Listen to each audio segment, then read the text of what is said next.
Hi everyone, this is Heidi and Mike from BlackHawk Paramotors.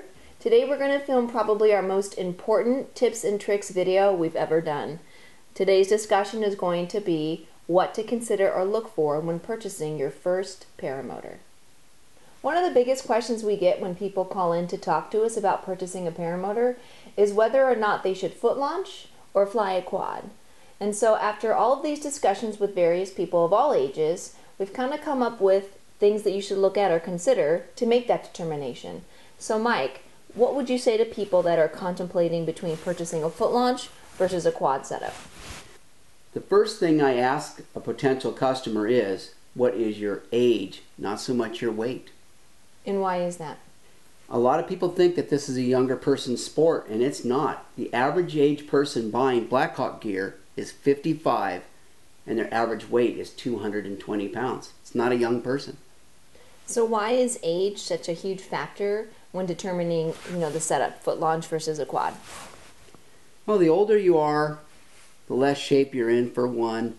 You might have had some previous injuries or ailments, etc. The other thing is, in a lot of the older fellas in their 60s, they start to acknowledge this, that the motor skills aren't quite what they used to be. And it's so much easier to fly a quad. And let's be frank, these guys aren't an acro or anything else. They just want to get up in the air and be a pilot. They want to live a dream. Many of them have always dreamt of flying but never had the chance. So here's a vehicle late in life that will provide them with that amazing fun factor and the fulfillment of a dream. So what happens then when some of these older guys call because they really want to consider starting or training on a foot launch unit and not go to the quad yet? Well, often, we give them information for either or. Information on the quad, information on the foot launch. Typically with the foot launch, if that's really where they want to go, I encourage them to go lighter is better. In other words, if you're 210 pounds, 220 pounds, go with something like the 125, unless of course they're at higher altitudes. Less weight on their back, nice smooth performance. They can put 3 inches of fuel in the 125, for instance, and fly for an hour. If they had a bigger motor, they'd have to put another couple gallons of fuel in there, which is going to be another 14 pounds or so. So if that's the way they really want to go, I encourage them to go less is more. But often, I just know that they're going to end up going with the quad. So a lot of them will go to one of our dealers to train. I will contact that dealer and kind of give them my feelings on what's going on. Often when they start to train foot launch, they quickly realize that, hey, the quad is the better choice, and they didn't waste any money. We can move them over into a quad really easily. Now, some of the older gentlemen that have called, and even our younger guys too, though their weight and altitude could have allowed them to fly the 125 paramotor, they've chosen the Air Max because it is our crossover motor, allowing pilots under a certain weight and at certain elevations to use it for foot launch and a quad. But over the past couple years, what have we seen when people have purchased this Air Max motor with the intent of foot launch and put it on a quad?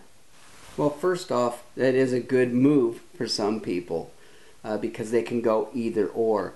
But what's happened in reality is that once they've flown the quad, they've never gone to foot launch. They've never removed that Air Max, put a harness on it, and flown foot launch.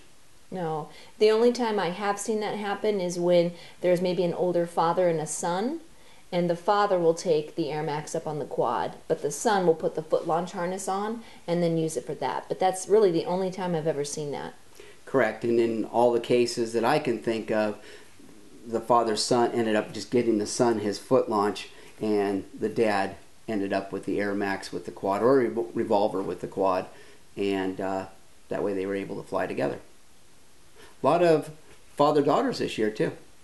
Some of the other things that I've talked to about with customers and maybe things to consider when you are trying to look for the right setup that's best for you is think about, like you'd mentioned, any accidents or injuries from the past that may prohibit or limit your ability to carry that weight on your back for a foot launch unit. Also maybe consider the conditions of your legs. If you had a knee injury, even if you are a younger guy, coming in for a hard landing or a downwind landing on a foot launch is more difficult than it would be on a quad with the 4 wheels. So think about some of these things because it's as though you want a foot launch, maybe the quad is something that might be easier for you. And I think we do a pretty good job of explaining that to people. I mean, our goal is not to sell you the equipment so much as it is to provide you with the information needed for you to make a good, sound decision. All we care about is a smile on your face. It's not about the money. Another thing to consider when determining if you want to buy a foot launch unit or a quad would be the portability. Obviously, the foot launch unit, if you completely break it down, can fit in the trunk or the back seat of a car. The quad ultimately could be broken down completely, but not quite something that you want to do. So Mike, what would you tell people if they're considering the foot launch versus the quad and its portability? Well, there are options to make a quad more portable, and I'll elaborate on that a little bit. One is you can buy one of the lesser expensive Harbor Freight trailers. I think they're $2.99 and they're all licensable. They come with lights and everything. I've seen guys tow those behind Priuses. You have a pickup truck. Obviously, it will slide in the back of a pickup truck. But the areas within which to launch and land might be minimized more so than a foot launch would be. So you do need to consider where you're going to be able to take off and land. Now, a lot of people are under the assumption that a quad can't take off as quickly as a foot launch can. That's not true. A quad can also land in the same distance that a foot launch can. What we do like to see is you taxi and exhibit really good glider handling skills with your quad prior to launch. But in the event of a short field takeoff, like you've gone cross country or something like that, you can certainly get off the ground quite quick. Just remember to abort if it doesn't look good and go set back up. The other advantage of our quad, obviously, are the quick release pins. So should their trailer bed or even their trailer that they tow behind be a little bit smaller, those can come out and they can easily then slide the quad in. And that's correct. And we also have had people that have put their quads in their cars. You remember the fellow with the white Acura? I can't believe he had that whole quad in the back of an Acura. But what he did is he used the quick release pins in place of all the bolts. Right. So we talked about the ages and weights of pilots and what to consider when purchasing a foot launch versus a quad. But some of the guys that are older are very adamant about flying a foot launch and not going to the quad. So what's probably the most important thing for them in order to be successful at launching a foot launch? The thing that's the most important to them and everybody who takes up foot launch is glider handling skills. You need to learn to handle your glider. As far as I'm concerned, you should be able to kite your glider, take off, when you come into land, touch down, turn around, in other words reverse to the glider, and kite your glider right over to your vehicle and lay it down neatly. When you can exhibit those type of skills, you'll be a very safe launcher and lander. And of course, when learning how to fly, your training process, that's probably the most you'll ever carry around the weight of the paramotor on your back. So though it might seem difficult during the training portions, once you know how to fly, the weight that's on your back is only on your back for so long before you're weightless and flying. And that's correct. Many of the better paramotor pilots will start their engine, warm it up on the ground, go set their glider up, put their motor on their back, start it on their back, warm it up on their back further, and then go hook into their glider, and they're gone within another minute or two. So the time that that unit is on their back is minimized. Again, they don't blow launches that often. They're able to take off in crosswinds or winds that are maybe a little bit thermic where they might, the wind direction might be changing, and the time of that motor on their back is very limited. So do concentrate on becoming a very astute kiter. Okay, so we kind of talked about the difference between foot launch and a quad, when to consider which form. But I've got guys that call me all the time and say, I'm 170 pounds and I want the Air Max because it'll go faster. Let's talk about motor sizes and what's appropriate and how to decide which one to get. Well, we discussed about age, we've discussed weight, and you need to input elevation as well. So, because a guy at 180 pounds, for instance, lives at 6,500 feet, he's better off on an Air Max than he is on a 125. But reality is that most people are under 2,000 feet in the U.S. So, I go with the adage that less is more. The 125 has a clutch, it's very lightweight, its power delivery is extremely smooth, and its fuel mileage is fantastic. And then we come to durability. It's a very durable engine.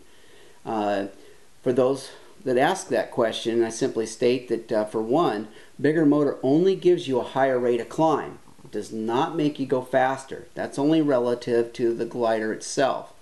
With that said, I'm 90% correct with that statement. The other 10% would be if your glider is so small and so overly loaded, it would take a bigger motor to thrust you or push you fast enough through the air to create enough lift to maintain straight and level flight. But we're not going there. That is not safe. We just don't do that. So a larger motor only means a greater rate of climb. That's correct. It only means a greater rate of climb.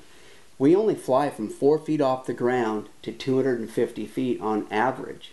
So why would I care if you were flying an Air Max and you got to 250 feet 3 or 4 seconds quicker than I did on a 125? I'm going to go from here to that mountain in the distance and back, and you're going to be sticking your thumb out looking for a ride because you've exhausted all of your fuel. That's good then. The less is more philosophy. So the pilots that fall within a certain weight range and of course their elevation should just stick with the 125 motor. That's correct. Unless your weight dictates or your elevation dictates the larger motor, I think it's best to go with the smaller motor. And besides, you save money. I don't care about selling you a larger motor because it makes me more money or makes us more money. It's about getting you on the appropriate size paramotor. So once a customer has decided on purchasing a quad, we've got the two options. We have the Air Max on the quad and the Revolver. But I will tell you this, sales of our Revolver have been incredible. We can't even keep them in stock. But let's talk about why. Okay, you remember we talked about the average age. The average age is 55 and 220 pounds. That falls within the Air Max quad category if you're at reasonable elevation, let's say 2,500 feet and below, which many of these fellows are. So 220 pounds, age of 55, the Air Max with a quad works perfectly. They save a little money as well. However, last year we had how many guys that were really big that needed the bigger motor? Oh, I think there was 9 guys over 290 pounds. That's right, 9 fellows over 290. The biggest I think was 347. The Air Max will not suffice for them. Also, if you're at altitude, the Revolver comes into play there, absolutely. At 44 horsepower, it's a strong motor. And also remember that we sell gear all over the world, and there's a lot of tandem operations that are now using the Revolvers for their tandems. So once a customer knows that they're purchasing a quad, really the only thing that we need to factor in is the terrain in which they're flying from. Do they need the standard tires, maybe taller tires, or the beach tires, which is an additional cost?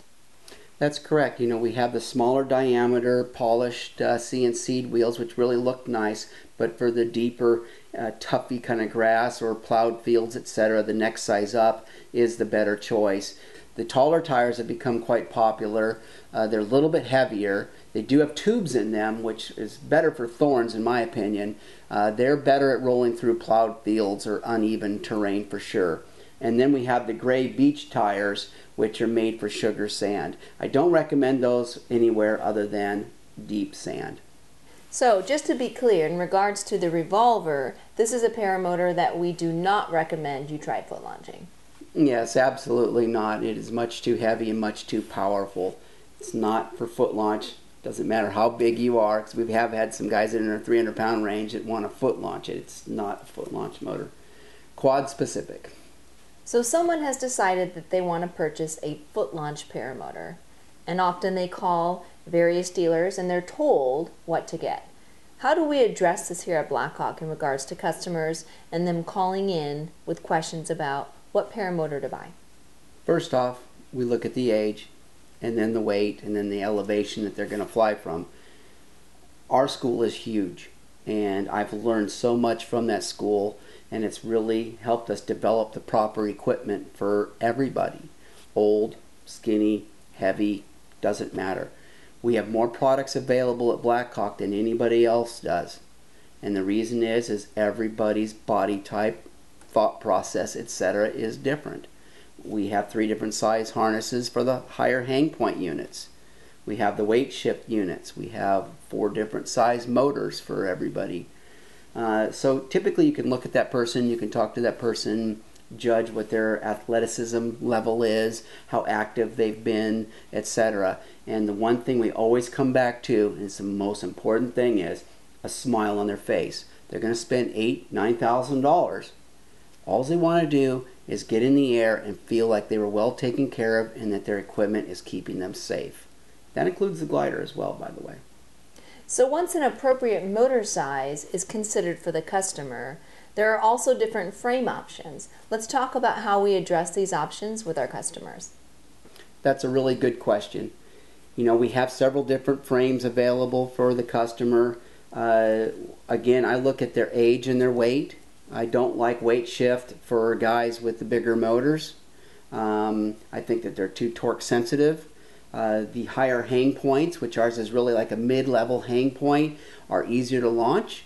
They're easier to get on. So we're going back to how active the fella's been or gal has been. The stability in flight of a mid-hang point or high hang point unit is very good. You don't get the activeness of the arms moving up and down. Some people like that. So I'm not a person who's into what's popular for the day kind of thing. You know, I look at the person, we talk to the people, we convey honest information to them on the benefits of both. Of course, there's benefits to foot launch weight shift. There's benefits to foot launch high hang point. We explain all of that. And honestly, I don't know really anybody who's ever gone with one particular unit and then wished they'd have gone to the other after they've flown it. They're usually pretty steadfast with what they're flying and very happy with it. So you've mentioned the high hang point or weight shift option of the super lightweight Kestrel frame, but we also have the extremely durable Rhino frame. So let's talk about that. Why would one customer want to consider one over the other? Another good question, and it's kind of amazed me because I really thought about phasing out the Rhino cage a couple years ago and quickly realized that it's a staple in our industry. It's needed. So to answer that question, bigger guys. If a bigger guy trips and falls on a Rhino, more than likely he's going to get up, dust himself off, and go fly. If a bigger fella falls on a Kestrel, it's a lighter weight frame. In all likelihood, he's going to bend it. The other thing is what if a fella gets an Air Max, he really wants to foot launch, but then he realizes that, hey, you know, I would rather go to a quad. I don't want him to have to buy a whole new cage. In other words, if they had a Kestrel frame, you can't have a Kestrel frame on a quad. You have to have the Rhino. So if I'm thinking that he has an inkling of moving towards a quad, and frankly 90% of the time we're right, they do, I'd rather him not have to spend more money later and go ahead and get the Rhino cage now. It is a little heavier, but it will serve its purpose very well shortly thereafter. Mike, let's talk about the Kestrel and its design. Why you created it to have the option for high hang point or weight shift. It really comes down to economics. It wasn't that much more money to make it adaptable to either weight shift or go with a high hang point. That way we're not stocking two different sizes of frames or two different types of frames. And also if the customer per se, let's say he goes with a high hang point and later he's just doing all kinds of cross countries, for example, and he would really like to have that weight shift, he can simply add the weight shift arms and the weight shift harness to his existing unit, and he now has weight shift. So let's say a customer is a little wider in the chest or heavier. What options do they have? Well, what's nice about the Rhino or the Kestrel cage is if you go with the high hang point, we have the wide J-bars. We have two different sizes of J-bars and three different sizes of harnesses. The larger harnesses have longer leg straps for those guys with the large thighs. The seat portion of it is a lot wider as well, and same thing with the back. So basically we have the normal size harness, which fits everybody up to like 210, 220 pounds, and then it moves up to maybe 260, and then from 260 on up. So let's talk about the 90. At what weight or elevation would you stay with a 90 or possibly consider moving to the 125? Typically the 90, it's somebody that's sea level or up to 1,500 feet. I'd like to see them between 100 pounds and 150 pounds. The reason why I don't go too much over 150, even though the motor is perfectly capable of handling that, is that the 125 is the next step up. It's not that much more money, and there's a lot more power. Subsequently, if you have more power, you're using less RPM, and the engines will become more durable. The 125 is a hard motor to beat. So unless they're really budget conscious, if I think they can handle the 125's weight, which is about 3.5 pounds more, then I have a tendency to encourage them to purchase the 125. So I fly the 90 and I'm about 35 pounds and I love it. I'm turning over 400 hours on my motor. But I could see where we're launching at altitudes at some of our cross-country flights, 5, 6, 7,000 feet, where the 125 could be a benefit to me. Yes, I think that the next motor for you, when she gives up the ghost, will be the 125 for sure. I think what I've found when talking to customers and hearing you on the phone is that our customers really appreciate the various motor sizes and frames that we offer for them. So when they are purchasing, they feel like they're getting what's right or best suited for them, depending upon their age, weight, or altitude. That's absolutely true. You know, the most important thing is that the customer gets their package in the mail and they open it and they're happy with what they purchased. You know, it works, and our gear does work. Because of our online store option, we get quite a few people that want to purchase a package just through the website. But we really encourage those, and we call them because they have to leave a phone number and an email address to talk to them about the motor that they've purchased and what maybe might be a better option for them. So we really encourage those that are wanting to get online and just purchase a package to give us a call, because we'll spend as much time as you need to feel comfortable with your purchase to make sure you're getting the right motor for you. That's correct. Often they don't know what we know, and they make a mistake on perhaps the size of the glider or even the size of the engine. So encouraging them to call is a good thing. What's also nice is that the price of our packages include everything you need to fly. There are no hidden fees. So when we list the price of our package, it comes with motor, frame, harness. It also comes with the prop, the glider, a stuff sack. We give you additional items such as a t-shirt, a spare spark plug. We give them oil, a mixing bottle, a little mirror to check their fuel that gets put in the harness or somewhere on the lowboy quad. What else do we include in our packages besides what? Prop covers. We give them a windsock. Great customer service from Heidi here. We also give them the Powered Paragliding Bible and the DVD Risk and Reward. You can watch our video on the website that talks about what's included in the package. We've covered quite a bit in this discussion video, but what else might you add for those that are considering purchasing a paramotor package? Something that's very important to consider, and I implore people to use their good common sense, is who you're dealing with, who you're speaking to on the phone. Do they truly have experience, or are they just a mouth? Unfortunately, in our industry, we have a lot of people that hung out their shingle, so to speak. They're a dealer for some manufacturer, and all of a sudden their experience level is 100-fold from what it actually is. I run into that on a daily basis, and you know, the responsibility is all about business, which is taking care of the customer. If you haven't designed gliders, designed engines, designed frames, etc., you don't know anything. So I think a lot of the times the advice that's given is not good advice.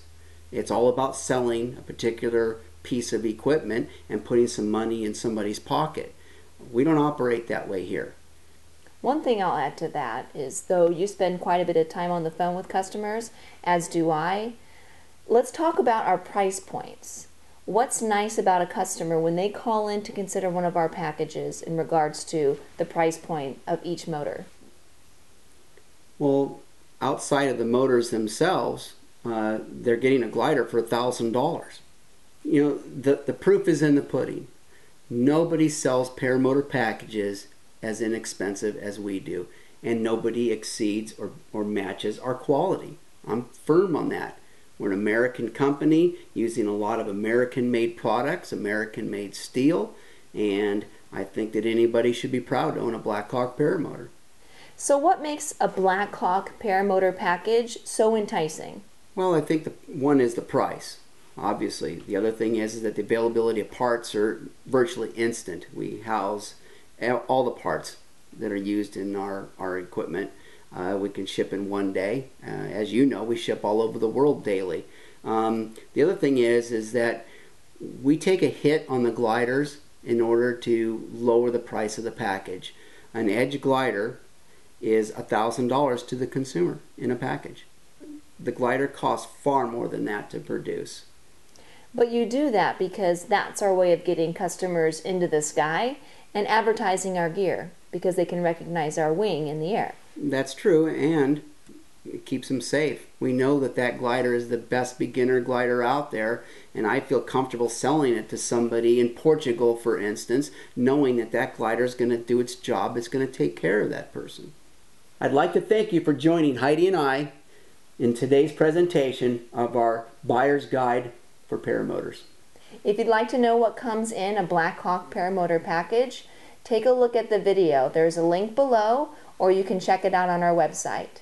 And for those of you that like t-shirts, if you share this video on your Facebook page and notify us, I will send you one in the mail.